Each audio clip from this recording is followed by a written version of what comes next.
see the envy me, passing it off like CP3. Shawty, she calling me MVP. I be on time and something you ain't never seen before. They call me the Dama, really want my whole team to score.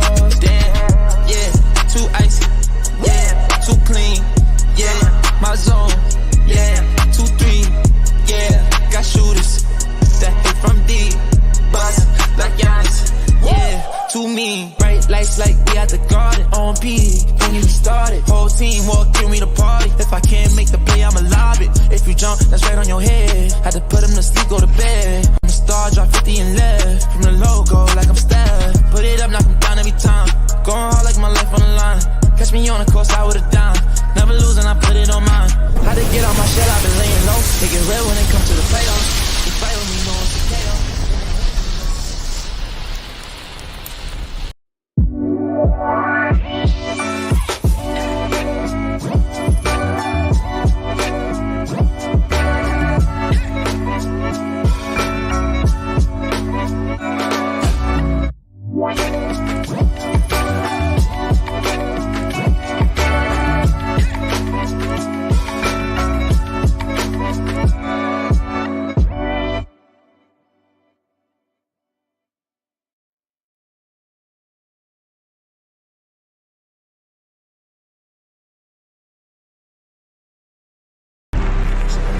Let him cook.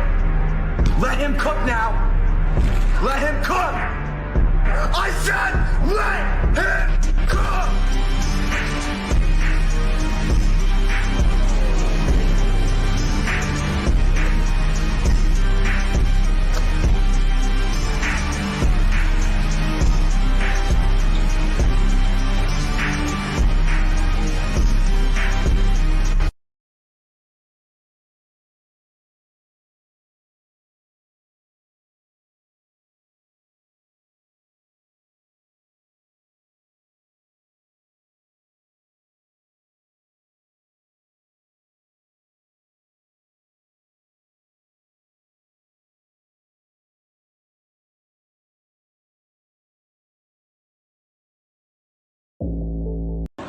Ladies and gentlemen, from La Casa de los Lobos, the Pit, here at the University of New Mexico,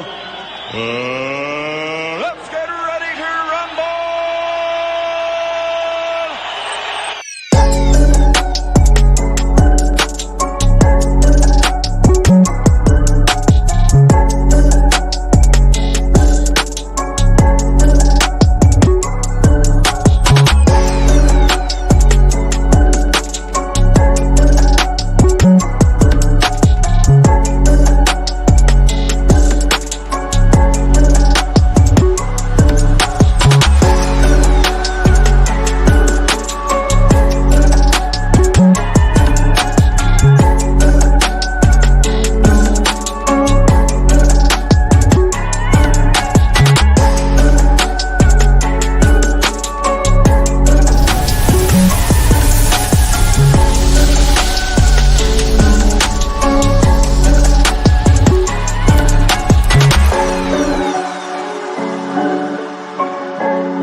Go. No, it wasn't a triple A. There's the triple A. How's everybody doing? My name's Ryan Tamori. Welcome to the Pit Press Live. Happy to be with you. I was on a show previous to this, so I'm already all talked out. So busy show for you tonight. I'm going to be talking some UNM football, as always, San Diego State football in a bit. But I want to introduce the usual suspects and then get into our guest because really excited to have him on. And then I'll mention our ticket giveaway with Turquoise Desert Tap Room, and we'll be going live there August 22nd. Ticket giveaway, season tickets too to UNM football. All right, all the way from the Bay Area. He's a two-time offensive state lineman for San Juan Mendoza and the St. Pius Sardines. played basketball for Damian Segura at St. Pius, a good friend of mine. But as I always say, his most prestigious accomplishment, besides being a husband and a father, is that MVP award in that 35 and older Filipino league in the Bay Area. Mr. Rick Thompson. Rick, how you doing? I'm doing well, guys. Ed, Ryan, happy to be here with you and talk some football and see who this special guest is. I'm excited to see. He's a Lobo fan since 1970 and the voice of the Western New Mexico Mustangs. His name is Mr. Ed Nunez. Ed, how you doing? Good, Ryan. The season opener getting closer and closer, so looking forward to it. I believe we are, if the U.S. history and the journalism math match up, we are 18 days away from Montana State and UNM at University Stadium. I want to get into our next guest. He is all district at Highland. Excuse me, all district, all city, state defensive end at Highland. Season all, that was in 99, 2000, 2001. All district, all city, all state tight end, linebacker, and punter. Third team all city basketball, district and city champ. 2001 Albuquerque Hall of Fame male athlete of the year. Quite accomplishment with the UNM men's football team. He was a 4-year letter. He played from 2001 to 2005, and he was a preseason all-conference and all-conference linebacker for UNM. His name is Mike Mohoric. Mike, how are you? Thank you for joining us here on the Pit Press Live. Hey, thanks, fellas. It's good to be back and talking Lobo football. I appreciate your patience with everything and my bad jokes. But we're super happy to have you on, and I'll get on with the first question. Then I'll throw it over to Ed and Rick if they have any. You played under Rocky Long. The name, it's the name resonates with the University of New Mexico football program. But what was the key to having the success defensively under Rocky when you played for the Lobos?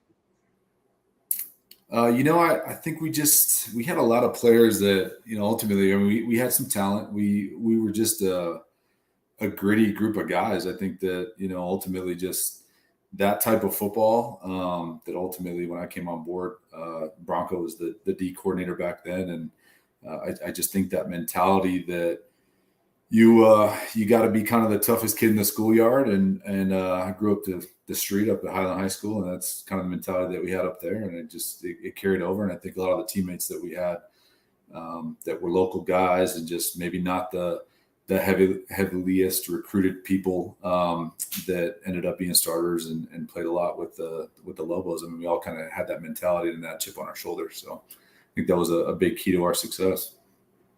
You kind of stole the thunder. A side question I was going to ask, if you guys had that chip on your shoulder, if it drove you more, being that you weren't the most touted or highly recruited guys.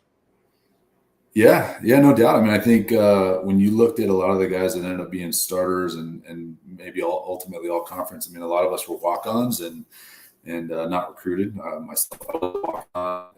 Guys like Rocco that in the NFL for multiple years. I mean, he was a walk-on. And you got other people like Josh Bazinet that ended up being a starter and a key to the success of the defense when I was on there. And a lot of us, we were kind of these maybe local talents, but not heavily recruited. And I think that kind of carried on with us as our career went on with the Lobos. I'm going to throw it over to Ed.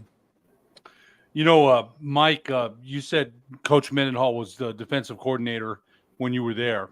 One of the things that we've read about, it was a long time ago, and people didn't read about Coach Mendenhall in the paper as much as they did about Coach Long. What did Herman Boone say? And remember the Titans, I've never seen an assistant coach's name in the paper.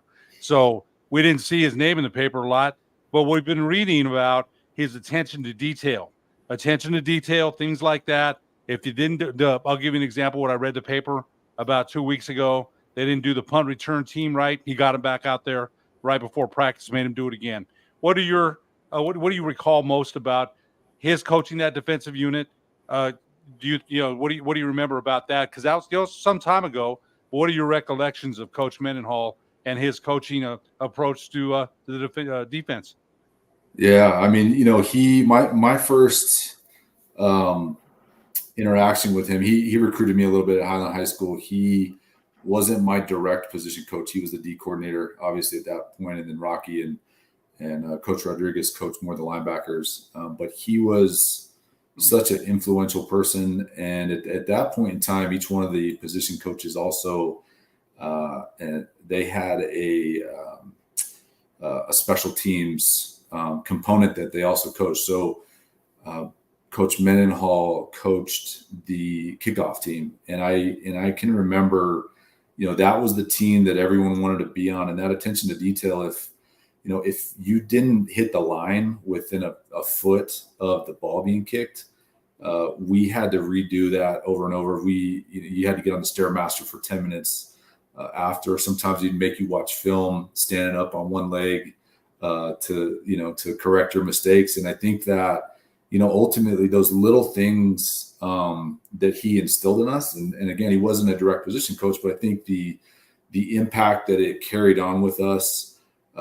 He was just such an influential, motivational guy that everyone that came in contact with him just wanted to win. They wanted to be part of something special. And I think those little details that he instilled in all of us, that helped with all the, just the extra effort and everything else that goes into perfection, ultimately. And that's what he was striving for.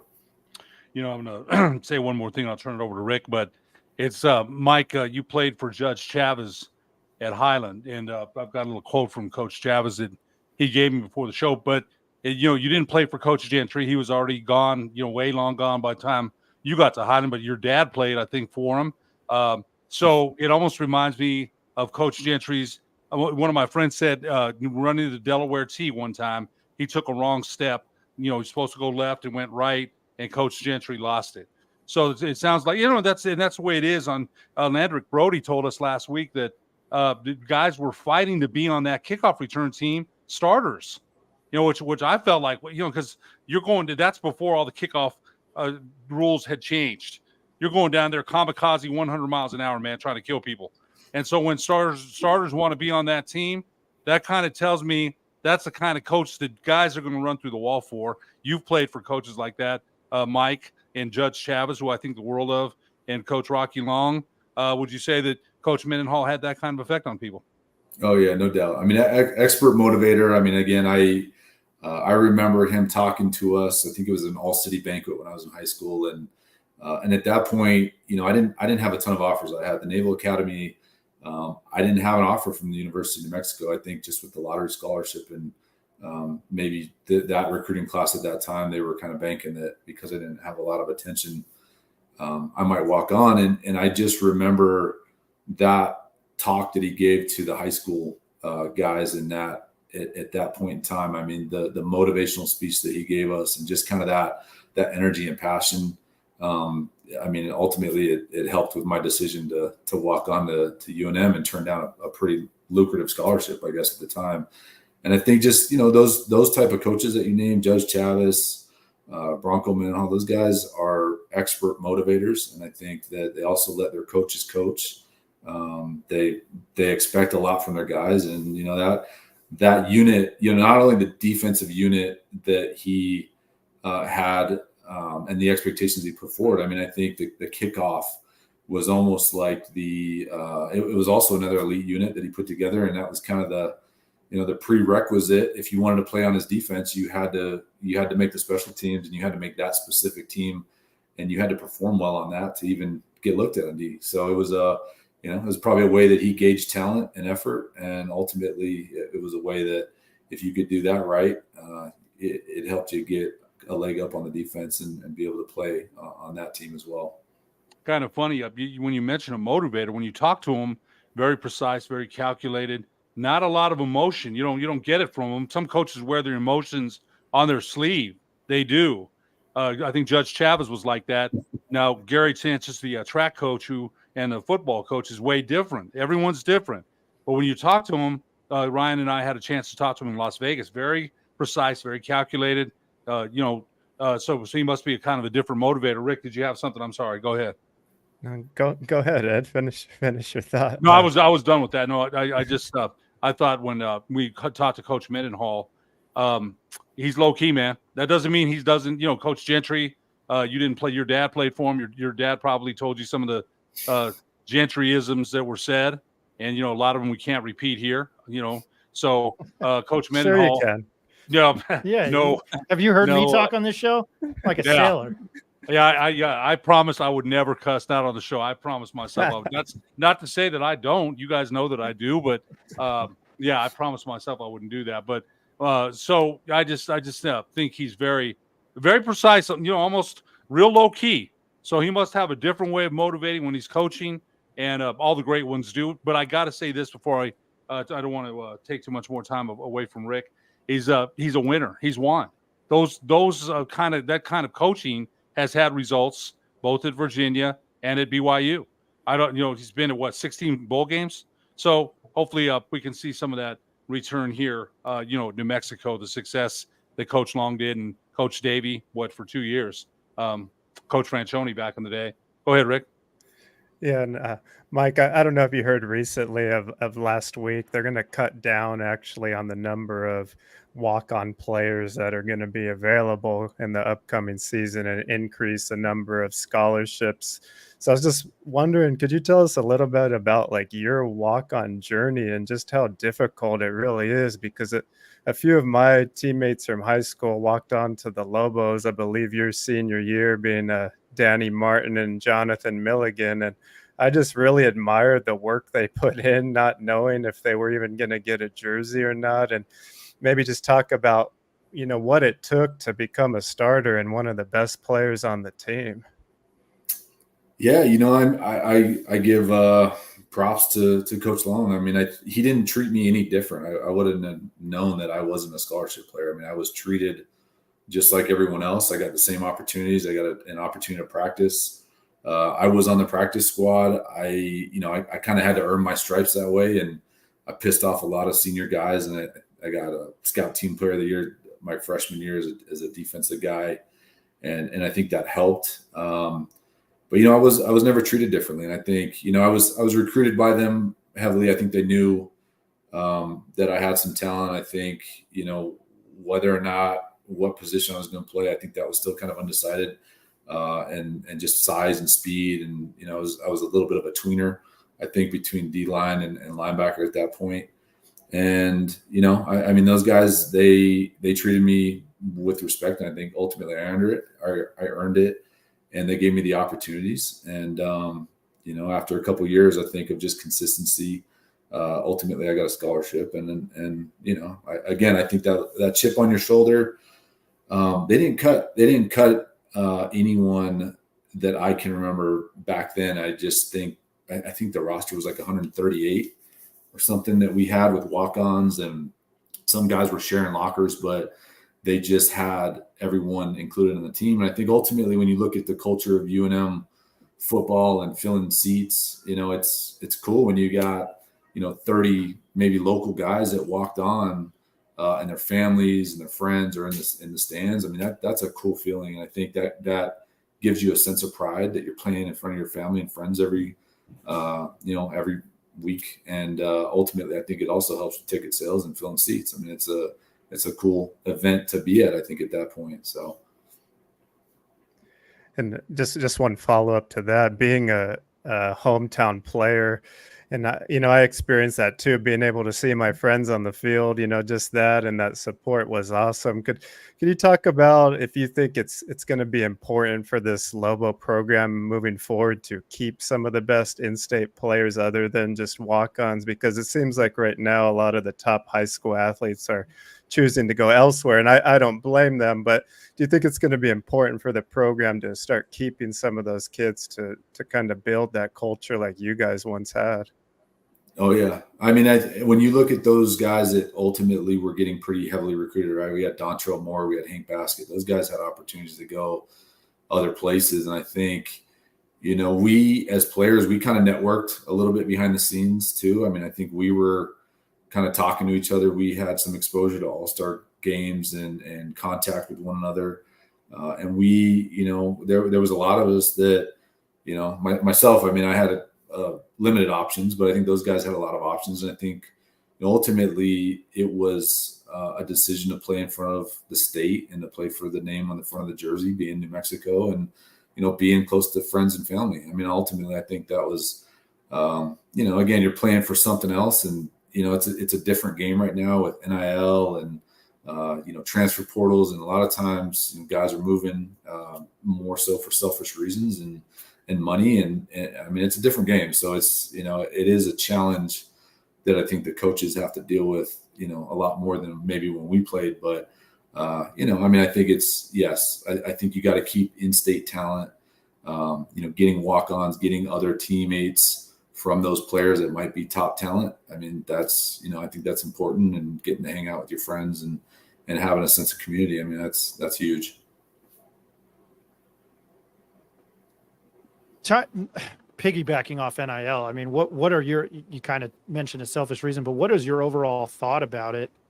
And you mentioned how it changed the game, but just your overall perspective of it, because I think it still confuses the hell out of a lot of people. Kurt Roth and 505 Sports Venture Foundation have done a pretty good job, with basketball, and Kurt was very enthusiastic about football. But just what are your overall thoughts about it and how it's completely changed the game of football, college football? Yeah, I mean, I think it's a good thing. It's a little bit of the Wild West right now for I think ultimately it'll have to get regulated a little bit more. It's good for players. I mean, I think, when you look back on the scholarship checks and the things that we were getting, I mean, we were living off of $600 a month, and that's thinking back on that. That's pretty hard to do as any human being. So, I think it definitely needed a change. I think the fact that they are allowing players to take advantage of that and help themselves out, I definitely think it's a good thing. I mean, I think there's going to be more and more regulations as things come out, but not a bad thing in my opinion. No, understood. I appreciate you answering that. We talked to Ian Clark. He was a guest last week, and he had mentioned how complicated Rocky's defense was and how hard it was to learn. Were there any guys that kind of helped you learn that defense along the way? I know you mentioned a couple of the other older players, but were there any guys in specific that helped you learn that defense? And what was it like when you learned that defense? Yeah, it was a challenge. We at Highland, we ran one defense and one offense. Like it wasn't super complicated. It was base defense at Highland. We just had a bunch of talented guys that, made it work. When you got there and you had probably 10 different fronts and you had 15 different blitz packages and 15 different coverages, it was complicated. And, I think Rocky was so hands-on with the linebackers that he was just an excellent, just X's and O's, the way that he explained stuff to you and broke it down in a very simple form. It made it easy. There's still things I remember to this day about it that are just kind of ingrained in my head. And I coached at Highland for a couple of years after I got done from 06 to 09, and we implemented some of that stuff at a high school level. And I think when you break it down to what they're trying to accomplish, it's not overly complicated. But yeah, there's guys like Charles Moss and, Nick Spiegel was a year above me. And we just, spent a lot of time in the film room and as linebackers, you had to know what everyone was doing. You had to know what the D-line was doing, the blitzes, the coverage behind you. A lot of times we were in the coverage one-on-one with wide receivers or blitzing off the edge. So, we had to know what everyone's position was. And, it was a complicated thing. But when you look at what they were trying to accomplish, it definitely made sense.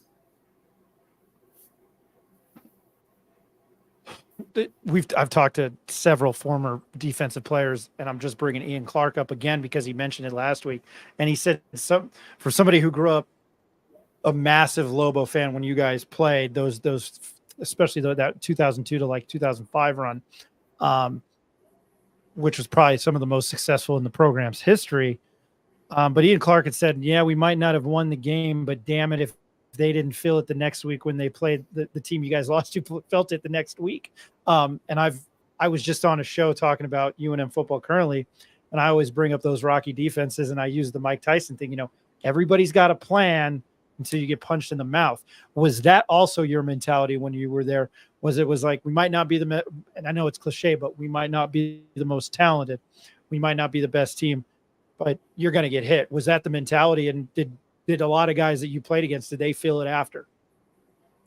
I mean, I would like to think so. I mean, you know, I think in these smaller schools, when you're looking at the mid majors and stuff, I mean, you don't have the depth the bigger schools do, where they can bring in someone every couple downs, and there's really not a step down. And so we were extremely strong when you look at our strength program that was attached to what we were doing.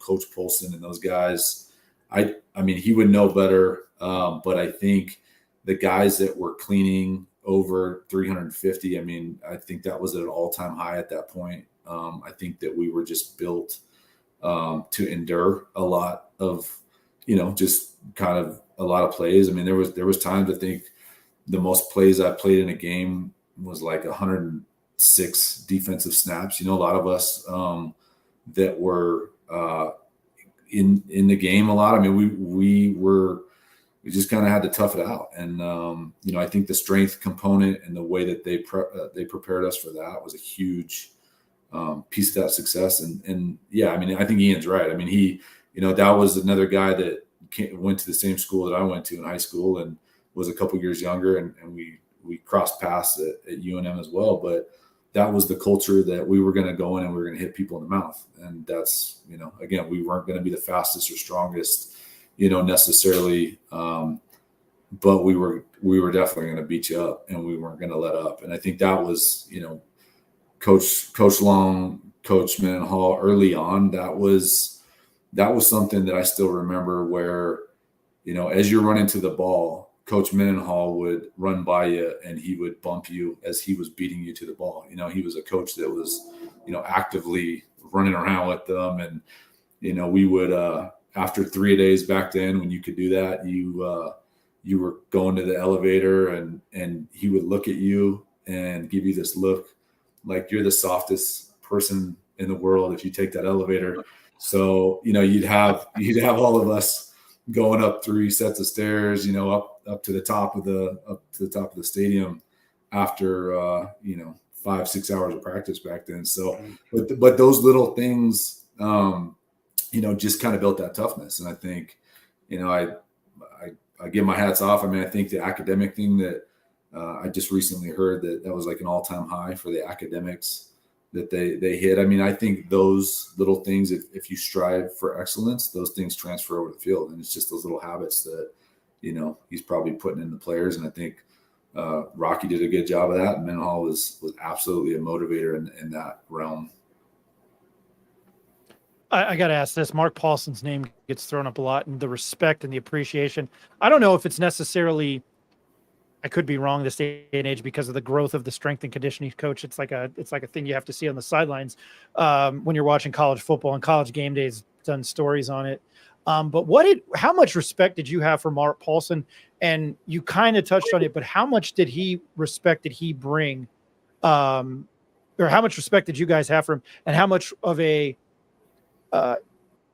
was he an integral part of your guys' success?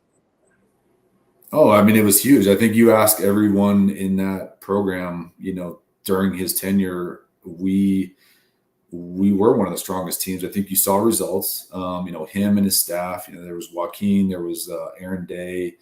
And I think that mix of guys, when, I know Aaron coached the basketball team, strength program back around that same time. And you saw what those guys were doing, and we were stronger, we were faster.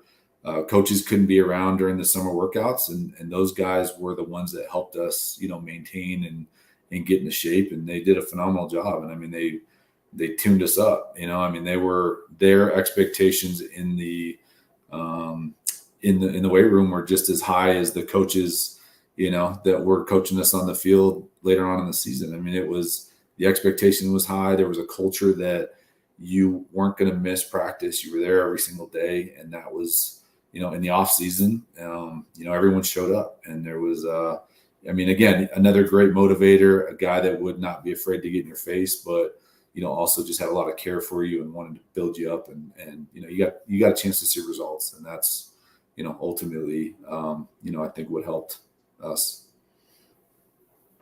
Now he gets thrown around a lot. I was at the Daily Lobo for the Mike Loxley years, and we had a lot of people write into the letter to the editor, which normally was in sports, about how he basically was fired from the, Loxley removed him from the program. And it was like, holy moly, like it was like sacrilegious. And it kind of showed during Loxley's tenure.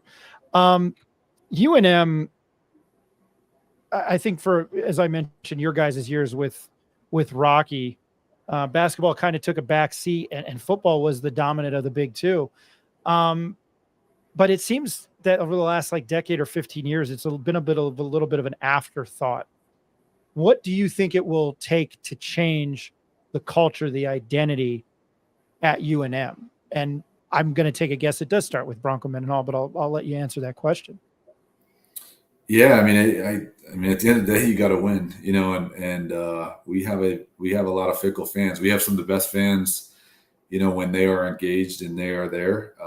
But when you're losing and when you're not doing good, you know about it. And I remember being in the stands, or being on the sideline and getting the guys ready, and we're talking plays. I mean, you hear, they're not happy. They let you know, and it can be motivating, but at the same point, I think that there's no reason why it can't be a destination. It's a fun event. I think getting friends and family together, my previous point of getting local people and talent there, to help fill it. And I don't know. I think when we were playing back then, I don't know if students still get free tickets into the game, but I think every student got a free ticket to go on. And I think it became the place to be, on a Saturday night. And I think, winning obviously helped, but it went both ways. We fed off that crowd, and I think those are some of the bigger crowds, in recent history. And it was so fun to play in front of a packed house. No, it was loud. And I cared more about the Lobos in 2002, 2003, 2004 than I did the New York Football Giants. So that's it. Those were great games to be at. Do you think, and you had mentioned this, that it is a special place and it can be a destination is what you use, but do you think facilities are playing a role in holding back the program, or is that not an issue at all?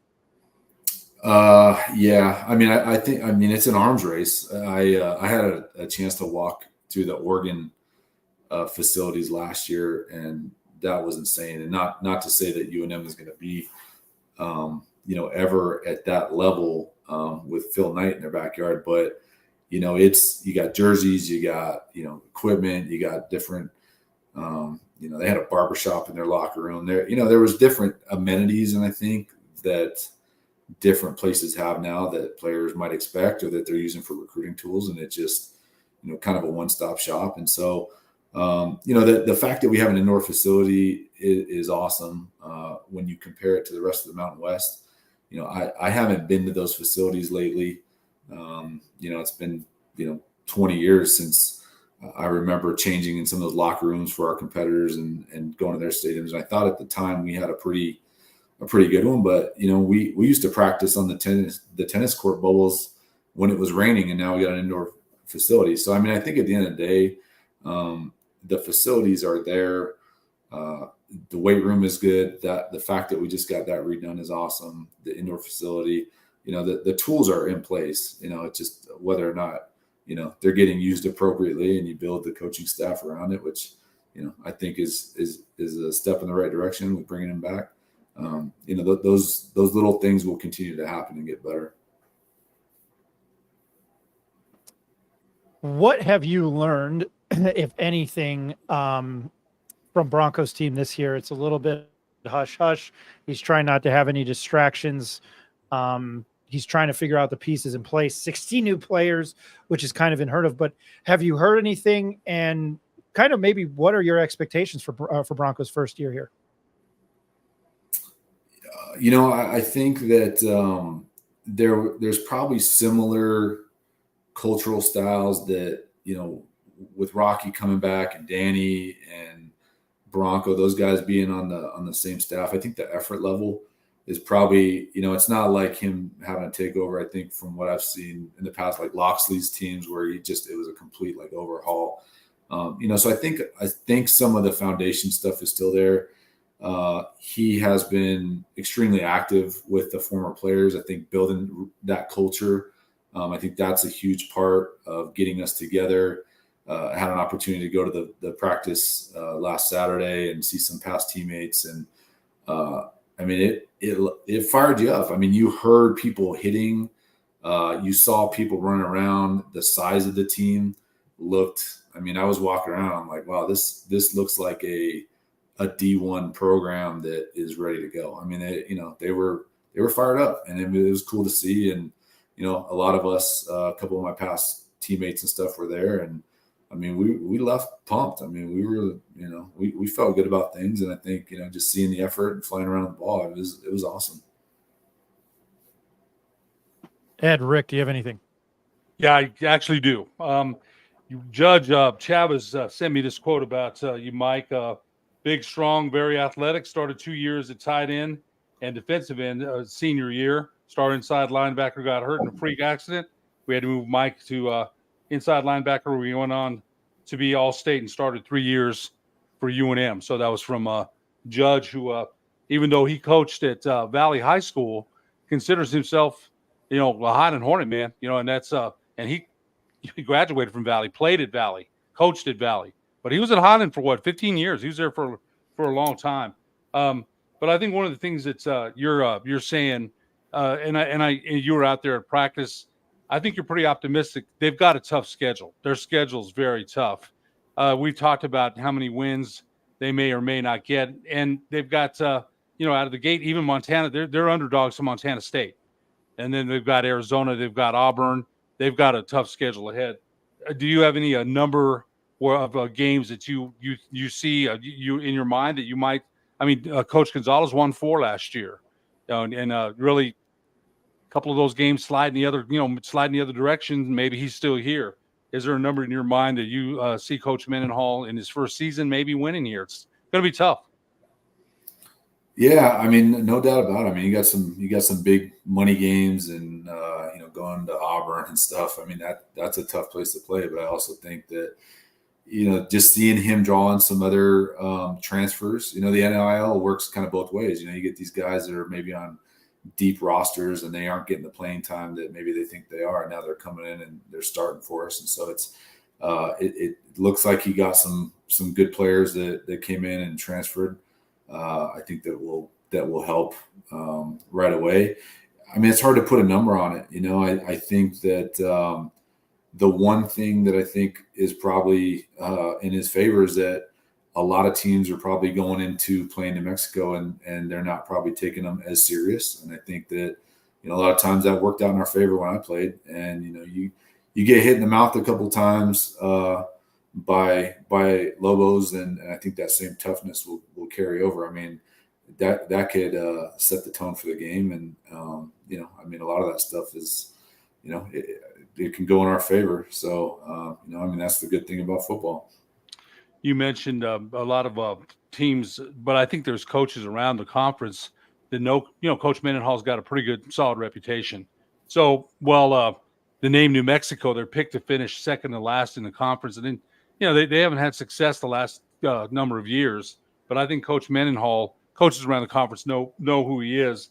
So, but, it's funny, you mentioned the physicality, and I can just imagine getting in the elevator, with him and giving you the look. And but he mentioned the physicality part. But the guys that you mentioned when you played, those guys were took on the personality of head coach Rocky Long, the physical toughness. So hopefully he's got some players, and the depth will be a big. They didn't get much rush on the defensive line last year. We talked to Gabe Lopez. He thinks they're going to be much improved there, and maybe that's coaching. As coaching goes, you've been around some great coaches. Coaches can make huge differences in jump-starting a program, but he's got a lot of work to do here. Yeah, no doubt. Well, I mean, I don't think that those – I mean, we're not going to get outworked. I will say that. I mean, I think that he's going to go in and the bar –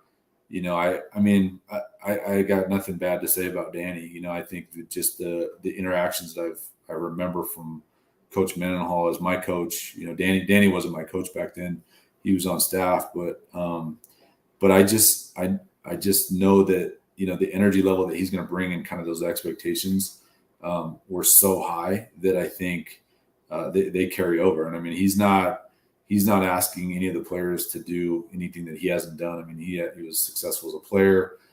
Again, just those little things that he did, even as a coach, where he would out hustle you or get on the Stairmaster, next to you while he was, essentially punishing you and still beating you, doing that and doing an eco challenge where, he'd get players to go on a bike ride and then swim and climb mountains. I mean, it was a mental toughness thing with him. And I think just that is something that I think from his style, you're absolutely right. He's precise. He knows how to execute. And, I think just that mentality is just, it's a little bit different where, it's not a guy necessarily yelling at you, but he's going to squeeze every ounce that he can out of all of those players and make them better. So.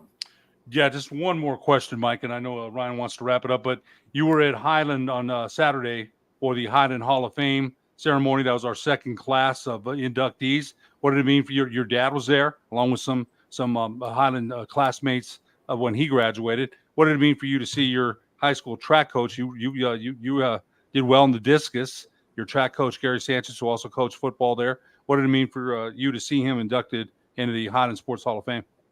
No, it was special. I mean, Gary and I, we have a very close relationship. He gave me a chance to coach. When Judge left to Cibola, I got done playing football, and I had a chance to go coach with Gary Sanchez when he was a head football coach for 3 years over there, and he gave me an opportunity to coach. And we made a good run at Highland at 06, where we were ranked second. We lost to Cibola in the playoffs against Judge, but just the history there. Again, you're seeing guys getting inducted like David Padrell, where I played with his nephew.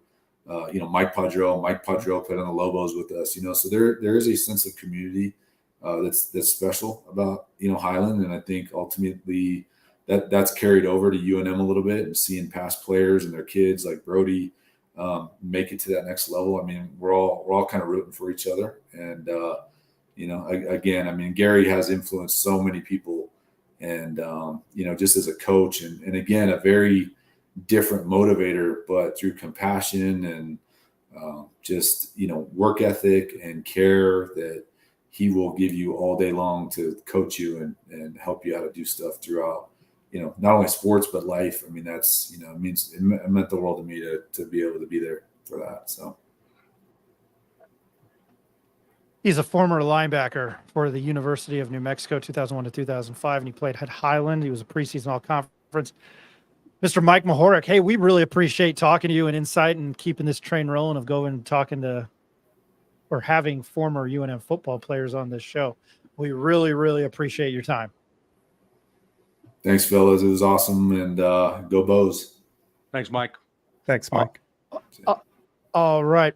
When we come back, and I know he's already joined us, and I know I'm going to ask him if I did his last name justice, because people butcher I see him smiling. From the East Village Time, we're going to talk some San Diego State football. Andre, oh no, I lost the phonetics. Havardian, I hope I got that right. I mean, no disrespect. But he will correct me once again. We had him last year on the podcast. We'll talk a little bit of San Diego State football, and then we'll touch on Mike Mohoric after that. I thought that was a great guest, Ed. Thank you very much. Again, my name is Ryan Tamori. This is the Pit Press Live. We will be right back.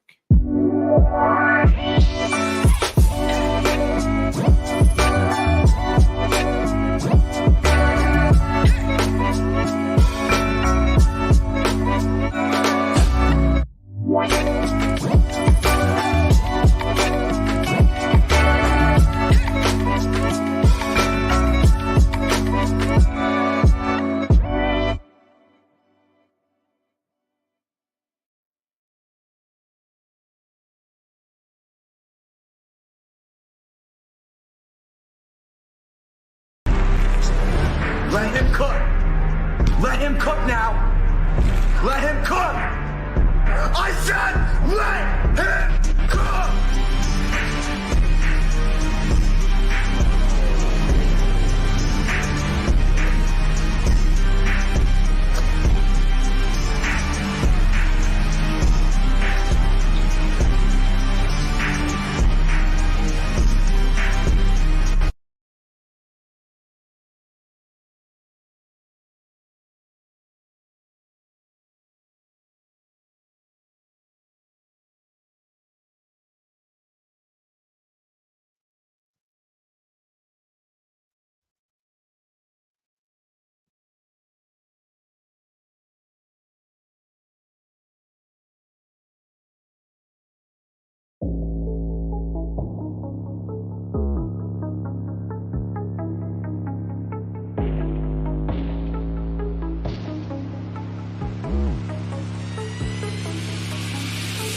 I didn't mean to keep playing that commercial, but I needed a break because I was a guest on another show talking UNM football. And the apparent answer I had was, I don't know. So that was a lot of fun. Mike Mohoric was great, Ed. We'll get into that in a second. I want to bring on another guest. He writes for the East Village Times in my favorite city, and I'm not blowing smoke up your butt. You know this. My favorite city in the entire country, and where I saw Tony Gwynn hit a walk-off home run in the bottom of the ninth, 2-2 count, 2 outs against the St. Louis Cardinals. You can catch him on the SDSU podcast. I'm sure Lobo fans are like, why are you having a San Diego State guest on? Well, I'm an objective journalist, so tough shit. He is Andre, and I'm going to butcher. I'm trying, man. I'm so sorry. Havardivian. Did I do it right this year? That one was worse than the first time you tried it. Hagverdian. Say it again. Hagverdian. There you go. I was busy. I was busy today, and I was at my day job, and the pronunciation of your last name was on my mind. So that's how important it was to me. I'm not blowing smoke about that either. You cover San Diego State football for the East Village Times and the SDSU podcast. I think the first and foremost important question is, you're replacing somebody like Brady Hoke, and you bring in Sean Lewis, who has had success. He's been flashy at Kent State. He was with Dion last year at Colorado. I'm sure he gets that question all the time.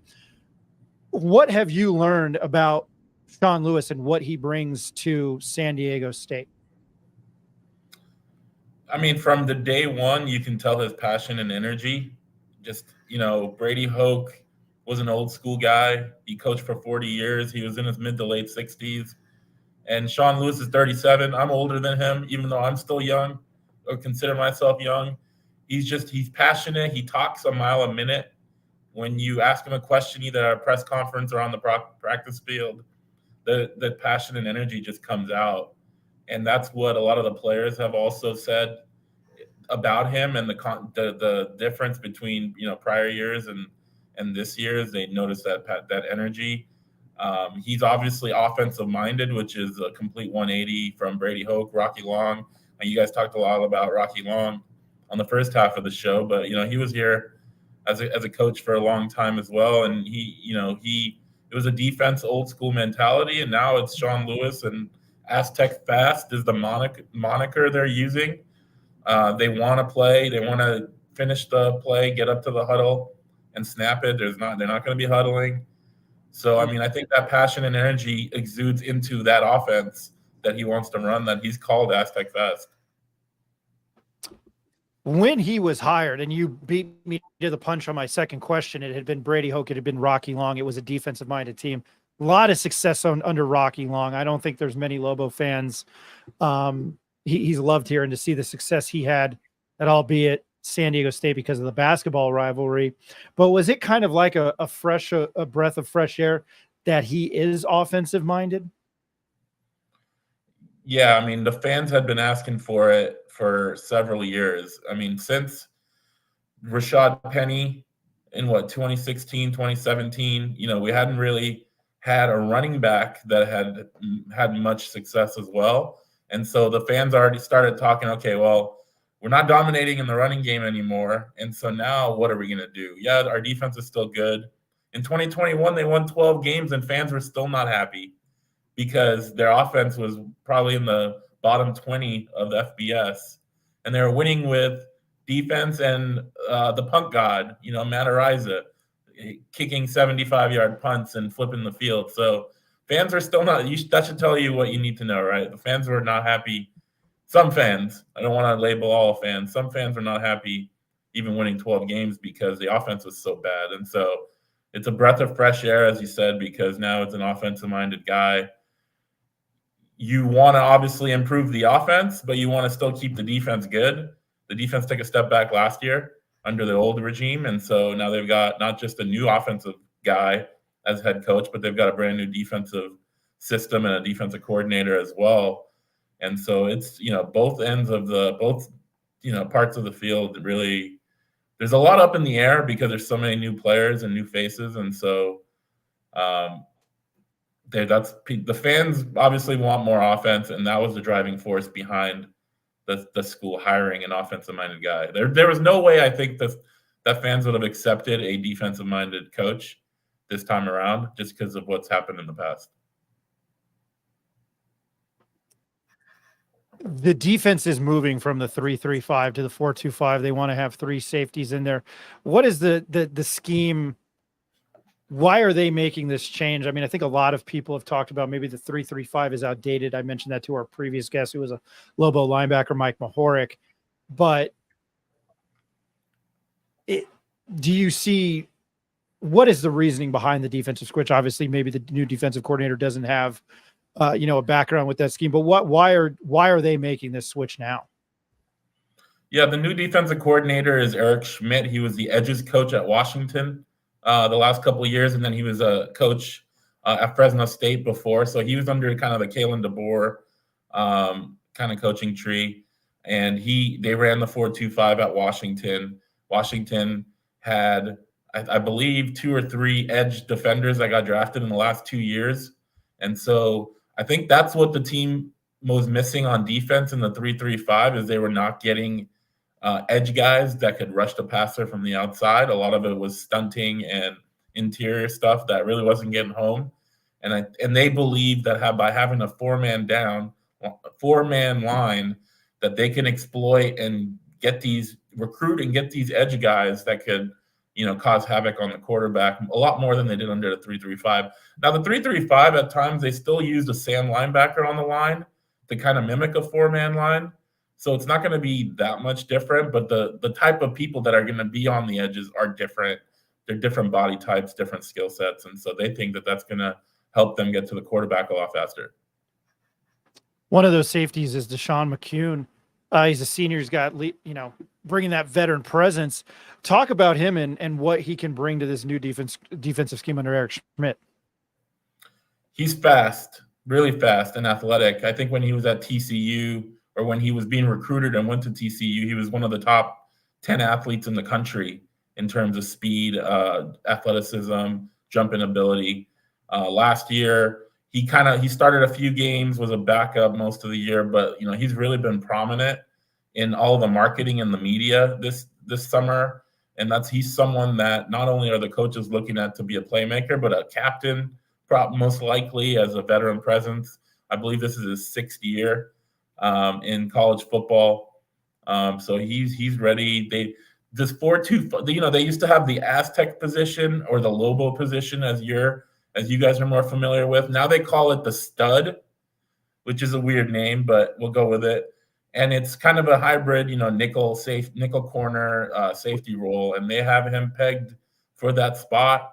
And the coaching staff are really excited on what he could do. But the first thing you'll notice about him is his speed and athleticism.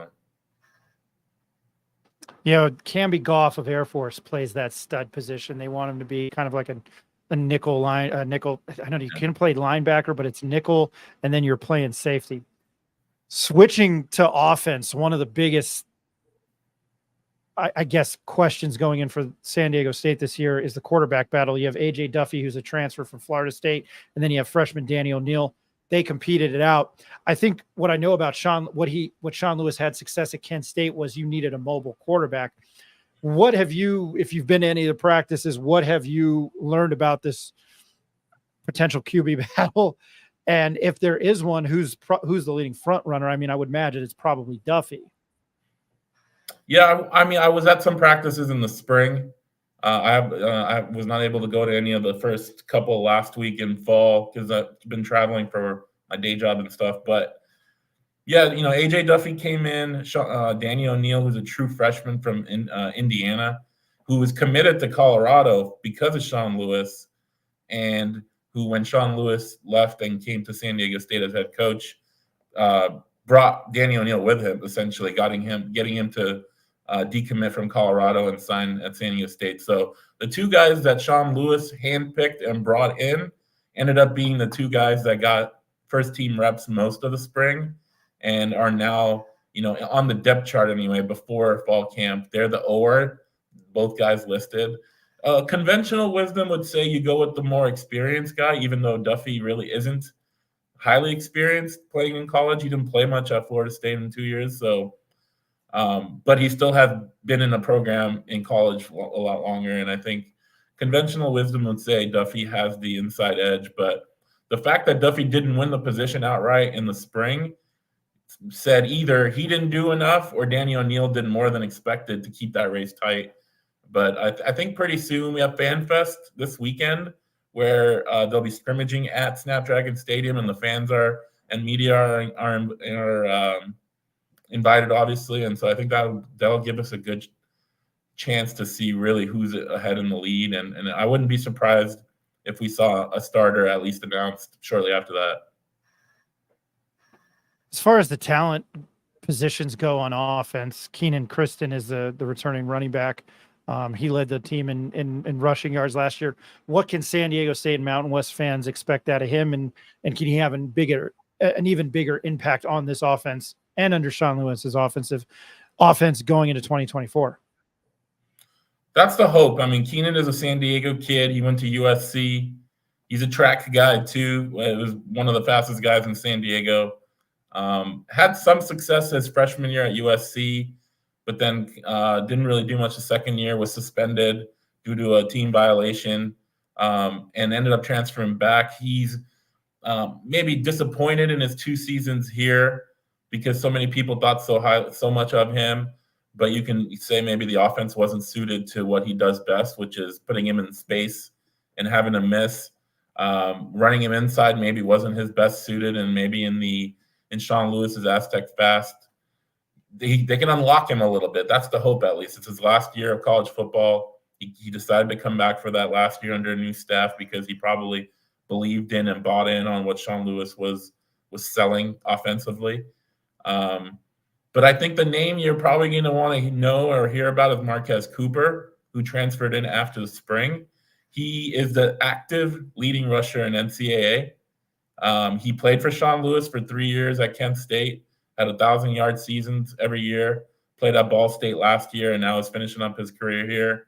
He's a small guy, but, I mean, the production is up there with any running back in the country currently. And I think you're going to see him. You know, he hadn't shown up to practice yet, and he was already listed at the top of the depth chart with Keenan Christon for running back because Sean Lewis knows who he is. And I think Cooper and Christian, and then you've also got Jalen Armstead probably, who's more of a bigger back, who had a lot of success last year when he was healthy, last 2 years really, but he just had trouble staying on the field and trouble being consistent. So between those 3 guys, you're probably going to get most of the workload there. I got to go. I don't like to do this normally during guests. When's UNM FanFest weekend? The exact same thought I had. And we'll talk about that after we're done with Andre, because that would be a brilliant idea for UNM. Well, I'm not going to say anything else about my home state. The Snapdragon Stadium has been around for 2 years. Excuse me, I'm going to ask this question later. What do you think is the ceiling for Sean Lewis in year one? Would it be a bowl game? Would it be, 4-8? What are your expectations? I was asked this the other day on a podcast. I think a bowl game is a realistic expectation. They've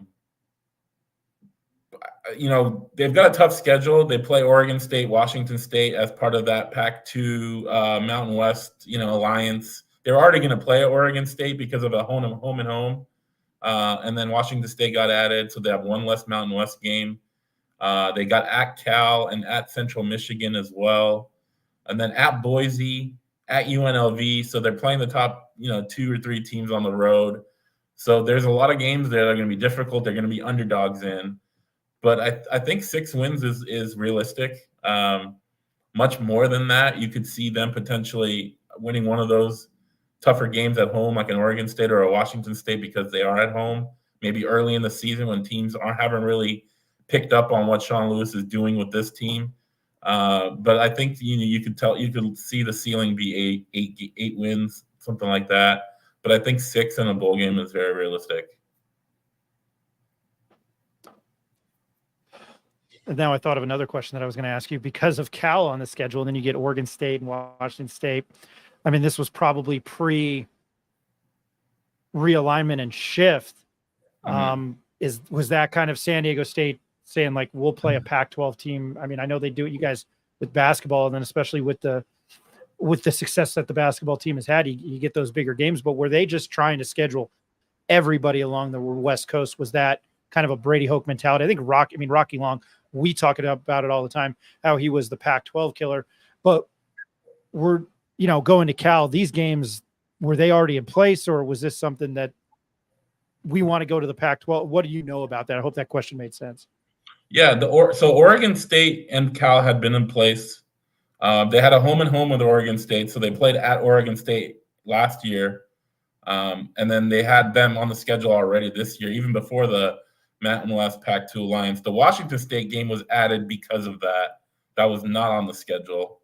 But the Cal game was. San Diego State have been trying to schedule Pac-12 teams for years, and they've been somewhat successful. I mean, they've had home and homes with UCLA. They had UCLA came to Snapdragon last year. They played Arizona State. They played the Arizonas.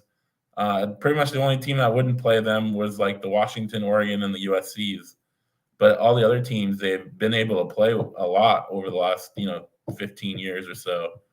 I mean, they've had trouble scheduling non-Pac-12 Power 5 teams, especially with a home and home, because those teams don't want to travel West Coast and come play in San Diego against a G5 team. Probably not worth it for them. Although I think they've got Oklahoma coming up later in this decade, a home and home with them. So like there's some teams on the horizon. I think Missouri as well is on the schedule. So they've got some Big 12 teams in that regard. But they've been playing a lot of Pac-12 teams for years, so that's not necessarily new. But they were hoping that they would be in the Pac-12 this year, and that those games with Cal and Oregon State would have to be moved because they would have to play them in the Pac-12, and they'd have to go find other non-conference opponents. Obviously, we know what happened. I think yesterday was the 1-year anniversary of the day the Pac-12 imploded, which was the day San Diego State thought they were getting added to the Pac-12. It was a crazy Friday morning. I think August 5th, I believe, to 2023. So they were hoping that these games against Cal and Oregon State and Washington State would not happen because they would be in the Pac-12 and possibly playing them as conference games and not non-conference games. That makes sense. Yeah, no, that was a better answer than my terrible question. I don't remember that it was the same day. Man, that must the San Diego State fans must absolutely hate that. I want to ask you about Snapdragon because Colorado State, Hughes Stadium, and then these are two new stadiums. I think there was a little bit of controversy when Snapdragon was built because there was like no shade or something. I remember 2 years ago, and I think same with Colorado State, it's kind of hurt their athletic department. But I mean, as far as state of the art facility and where it is and in San Diego, I mean, can you speak to how top notch it is and maybe why it could have helped hypothetically by San Diego State in the Pac-12 or maybe a bigger conference? It is a state-of-the-art facility. Obviously, it's two years old. They put a lot of money into it. It's a smaller stadium. It's, I think, capacity of 35,000. There was a lot of talk about it not being big enough and not, there was always that hope that an NFL team would come back to San Diego or a new team would come here and that stadium would not be big enough. And so that would kill the hopes. But, based on season ticket sales, the first 2 years, like 35,000, some people think it might have been too big because they're haven't been packing it. And you can say prices were really high to start out. I think the athletic department shot a little too high with their prices and what they thought the demand would be at those prices. And then you factor in, the product on the field was not very good, at least last year. And so, that was just a double whammy there, where the attendance was pretty bad. And so that in that sense, there's not a knock on the stadium facility itself. It was probably more on the pricing and the product on the field. The whole shade thing was really the first game against Arizona. It was at 12:30 p.m. on CBS. Like CBS wanted it on their main channel at their main time slot. You're not going to say no. But it ended up being 103 degrees on the field, and it was bad. I was sitting in the press box, and I didn't stop sweating for like 6 hours. I mean, it was that hot. It was brutal. For San Diego, it was pretty unbearable. There was at least, I think, 20 people that had heat stroke and had to be taken in an ambulance to the hospital. So, like, it was legit, like, scary thing. And they just weren't prepared for that. And I think that was really an isolated incident, but people keep still bringing it up as a reason why they should have put canopies in to the stadium, even though most of the games are at night. But that controversy is probably not going to – it's quieted down, but it's probably never going to die, unfortunately.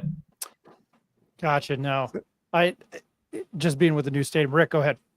So would you say there? I was thinking there might have been a growth in San Diego State football fans over the past few years, not just because of the stadium, but also with the Chargers leaving town of the NFL ranks. Can you talk a little bit about just like what the support of the football team is like in San Diego, and if there's actually a lot of support for the team with all the other things they have going on there? Is there a good fan base for San Diego State football? There is a good diehard base of fans that have been supporters for decades, and they will be supporters regardless of the external situations. I agree. I think with the Chargers leaving, right when the Chargers left, the Padres weren't really that good either, and everybody thought, okay, San Diego State's going to fill that void. And they had some good seasons, but the Padres then kind of exploded, so it's really become a Padres first town as the only pro team really left, men's pro team. And so, there is a diehard fan base, but I think San Diego State has struggled to capture the imagination of the casual sports fan in San Diego like they thought they would. Like I thought maybe they would. They just hasn't happened for various reasons. There's a lot to do in San Diego. Ryan said it's an amazing place to live. There's a beach, there's a zoo, there's a lot to do. And so they just didn't capture that base, that Chargers fan base that they thought they would. But there's still time, and they're hoping Sean Lewis and some excitement and some 30, 40, 50-point games can draw people to watch it either on TV or come to the stadium. So it didn't happen, I think, probably the way they wanted it to, but there's still time to rectify that. Good question, though. Yeah. No, Rick, I thought that was it. I was just about to say that was a good question. I mean, I think I know the answer to this, and it happens here at UNM. Obviously, UNM hasn't had the success in the tournament that San Diego State has, but this is a dumb question, and I probably asked you this last year on our podcast. Does basketball overshadow the football program now, even with the success San Diego State has had in football under Rocky Long? I mean, you said 12 wins. I mean, Rocky won Mountain West Conference titles, but does what what Dutch is doing, does it overshadow the football team? It does. For sure, over the last 2 years, going to the Final Four and going to the national championship game, like I was unable to make it to the Final Four because I had a pre-planned family trip, which I'm still kicking myself over because I would have been there, courtside for Lamont Butler's shot. But like from what I hear from all the people that went, like San Diego State was by far represented more in those Final Four games than the other three teams, including Connecticut. So it was like a huge Aztec party from what I saw, from what I read, what I heard. And so you thought maybe that moment would kind of, galvanize the fan base with NIL, with transfer portal and all of that, and it really didn't. And I think that surprised some people because you had all these people, 20, 30,000 people in Houston for the Final Four, and you thought there would be something there. But But even the basketball team, with their success, they've struggled with being able to recruit, keeping their best basketball players. I mean, Lamont Butler's at Kentucky.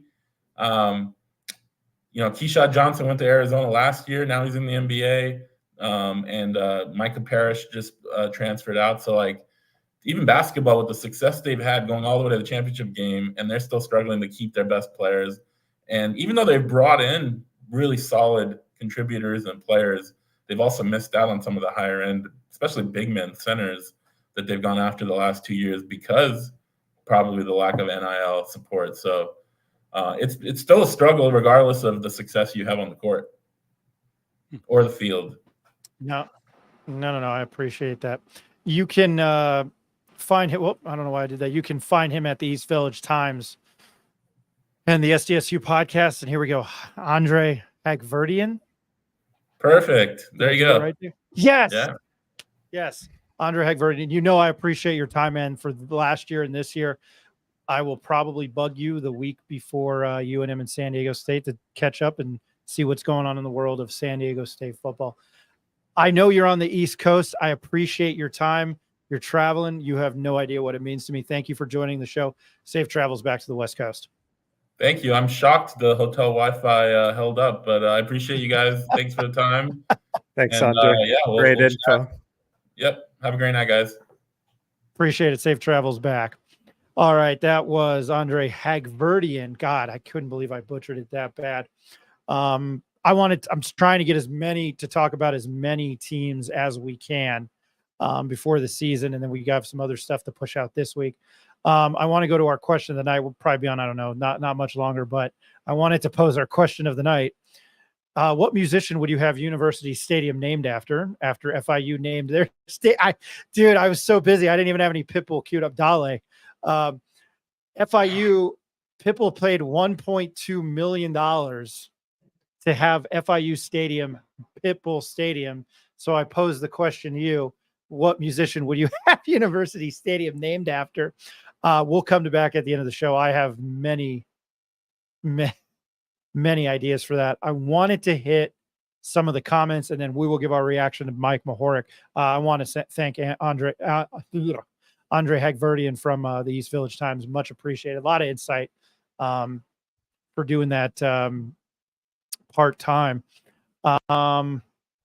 Just very quickly, I just wanted to hit on some of the comments, and I'm going to start with this one. Everyone has a plan until they get smashed in the mouth. Trying taking a breath of fresh air then. Now I get it now that I'm reading it out. If that's how you feel, Ryan, you should move there. California is a cesspool. Well, first off, my roots are New Jersey, so I know what cesspools are like. Second, I didn't say California. I specifically said San Diego. So we know what assuming does there. Makes an ass out of you and I. That is in California, unfortunately. I'm very fully aware. No, I am fully aware. But Jimmy H, Mike Mohoric is a true legend.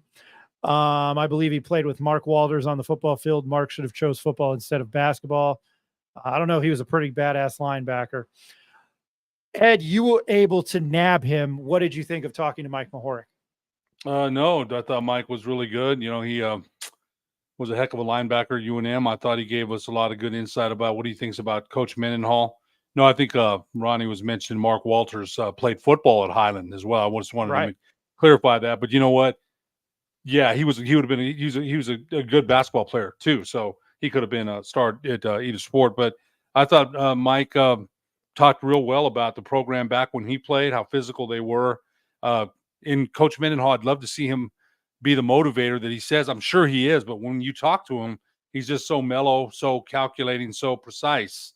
Not a lot of emotion or voice moving up or down. He's just pretty straightforward. So when Mike said he's a great motivator, I'm believing that. So I thought Mike was great. I'm glad he came on. He was a good interview. Rick, you're the one who played the football on this panel tonight. I love the game. I've watched it. Didn't want to play because I knew how dangerous it was and how much of a skinny shit I was. So I was going to get killed on the field. But what did you take away from his interview? I thought he was awesome. Yeah, just the work ethic you got to have as a walk-on. He kind of downplayed it, saying he was treated just like the other guys, and I believe that. But just coming up in that era under Rocky Long had to be a special time, and I'm glad we got to hear some of his stories and what it really took to be part of a program, and just hearing about some of the little things the coaches would do to really push them and screw with them. I hope there's still coaches like that today, or that are out harassing players and getting on their case, because I played for a lot of good coaches, and the Damian Segura, my basketball coach, and Coach Mendoza, my football coach at St. Pius, they would be up your ass so far that you wouldn't even have your own thoughts anymore. And running hills, running drills, all those little things, they stick with you, not just on the football field but outside of it. And one thing my dad always tells me is failure to prepare is preparation to fail, right? So if you're not preparing how you want to play in the game, then once you get out there on the field, it's not going to convert. And based on what Mike said, he's hearing the pads popping at practice. And if these ex-players like what they're seeing, then for me, that says a lot. So that was great to hear. I really like that he said that. That was really, really, I don't know. I thought that was awesome to hear, because you're mostly talking about offense, but if the former players are hearing it and they played under those Rocky Long and they played for Bronco Mendenhall during those days, that's a really, really good sign. Ed, did I get your thoughts? I'm sorry, I blew. No, you did. You did. I did. I thought I did. I'm losing my mind. All right, I'm going to go to the question of the night, and we're going to wrap it up here with an interview with Bobby Arnold the third or the second. He's a new transfer defensive back from a JUCO, Dodge City Community College, from the Jayhawk Conference in Kansas. But in regards to Pitbull naming the stadium at FIU after him buying the rights, Rick, I will start. Actually, Ed, I will start with you on this. I don't care who it is. If you could have somebody buy the rights to University Stadium, football stadium here in Albuquerque, who would it be? Well, I'm only going to name him because he's the New Mexico musician, Al Hurricane Jr. That would be that would be my pick, because if you think about it, they had Al Hurricane's funeral at the Pit, man. Back in the day. So that's just the first guy. Of course, Jim Morrison lived here briefly back in the day. Los Lobos at Al Hurricane. See, so I'm joking, but yeah, that would be the first guy that came to mind is Al Hurricane. Now that's not going to happen, but that's the first name that came to my mind. Keith Richards Stadium. I know the Rolling Stones did play there. I mean, a buddy of mine at work today threw out Exhibit because he hosted, for those probably listening, probably don't know who the hell he is. He was a rapper, and he hosted a very popular show on MTV called Pimp Your Ride, or Pimp My Ride. And then I watched a YouTube video on how it was all fake recently. But Exhibit was thrown out there. I'm surprised nobody said, oh my goodness. I'm going to get in trouble for this. Richie Valens.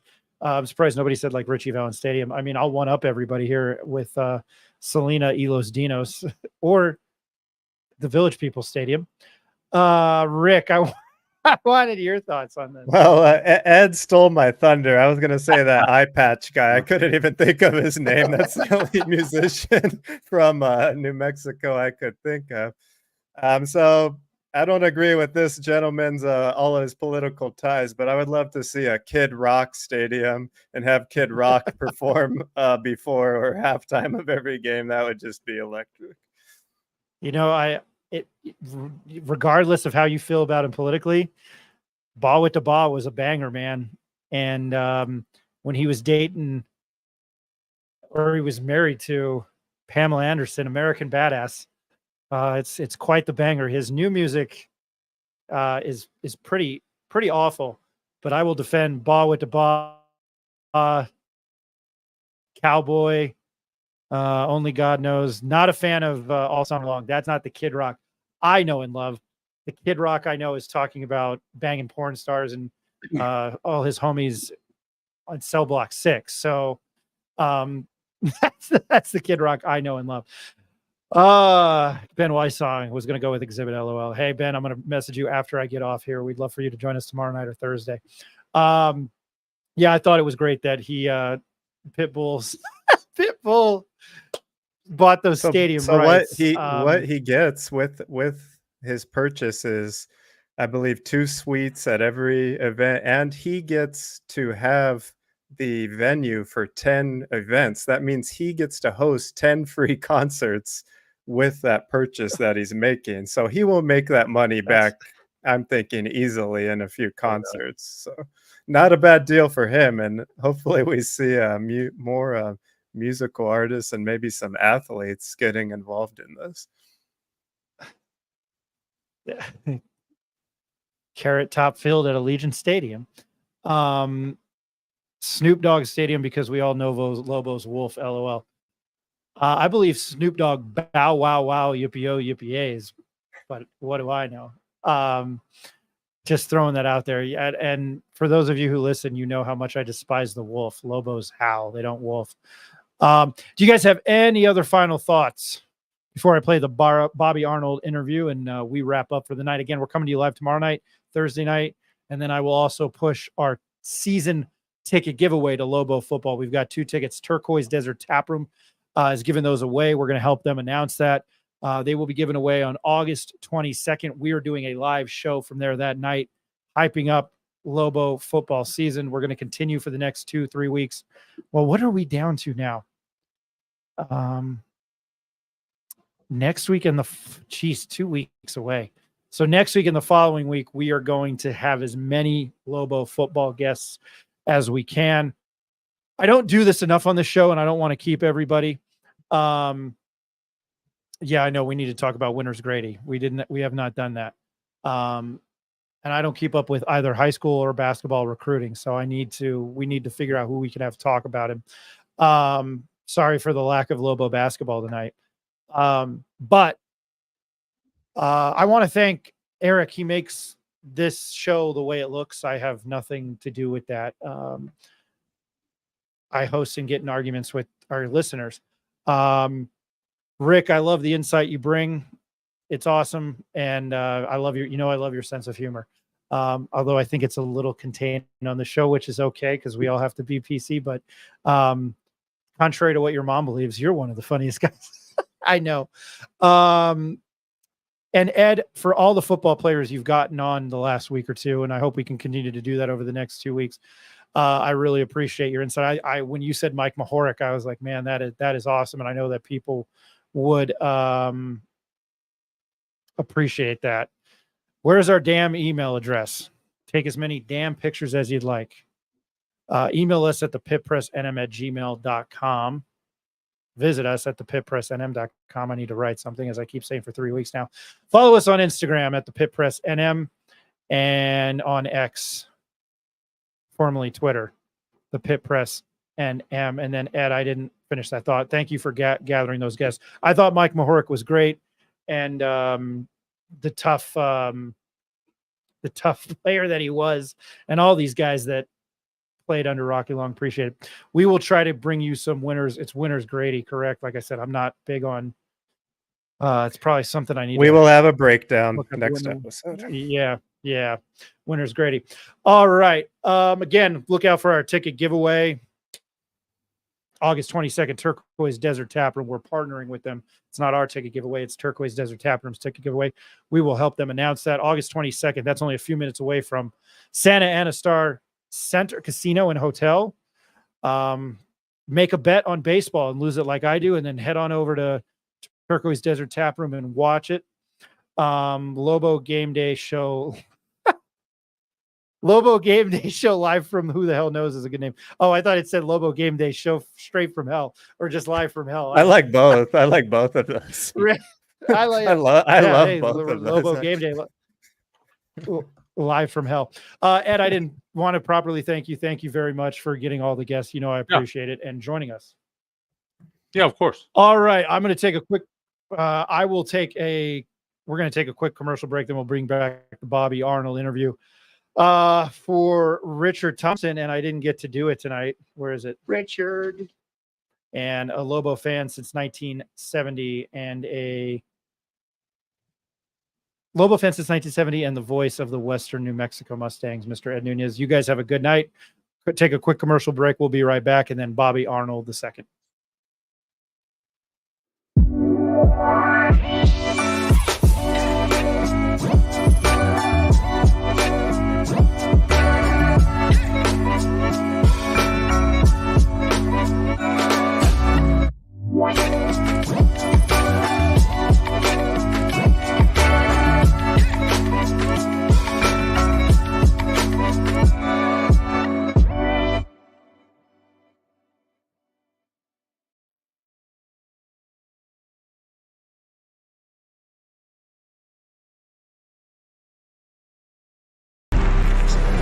Let him cook. Let him cook now. Let him cook. I said let him cook.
What do you like about Albuquerque so far? It's a very chill place to me. They say it's a lot of violence and stuff, but it's been showing a lot of love.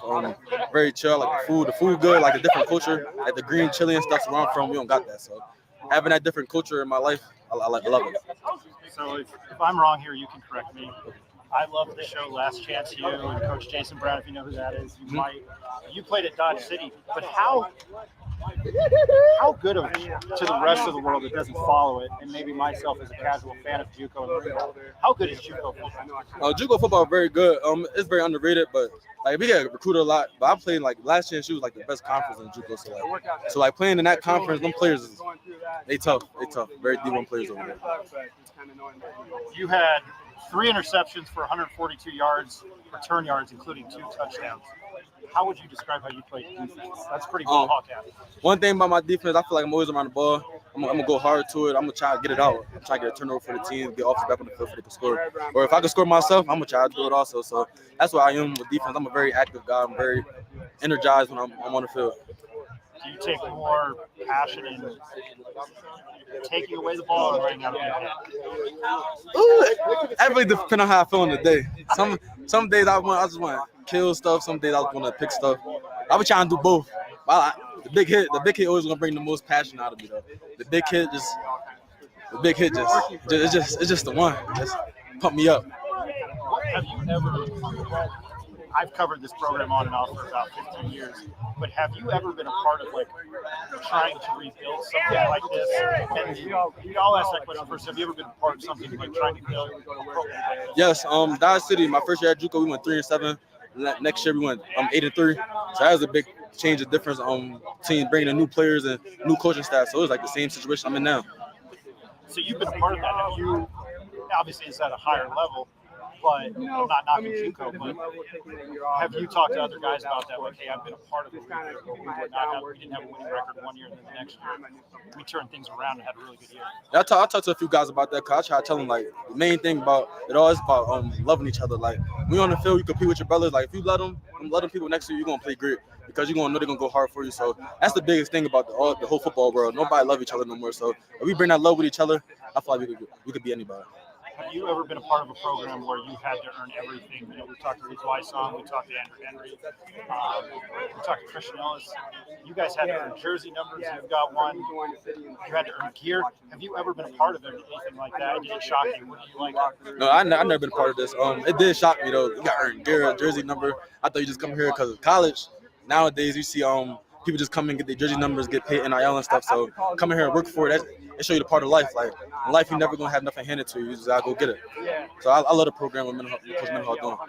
Can you just elaborate on how Coach Mendenhall has a can't find what I'm looking for. He's been here before. He's coached here. Do you find a sense of passion from him, and do you think that he can really get this thing turned around? Oh, Coach Mendenhall got that passion, definitely. He cares about his football stuff a lot, and we do too. So when he bring the passion, we get passionate about it too. Like especially if you love this game. So we gonna change it around. We putting that work in. We gonna show the world soon. I don't like to use the word excited, but 3 weeks from today, you guys will host Montana State. How amped up are you to play that game? I'm very excited. First college game, like big college game. So on TV, I can't wait. Hopefully, pray to God everything go good. Me and the team will come out and gonna get that one.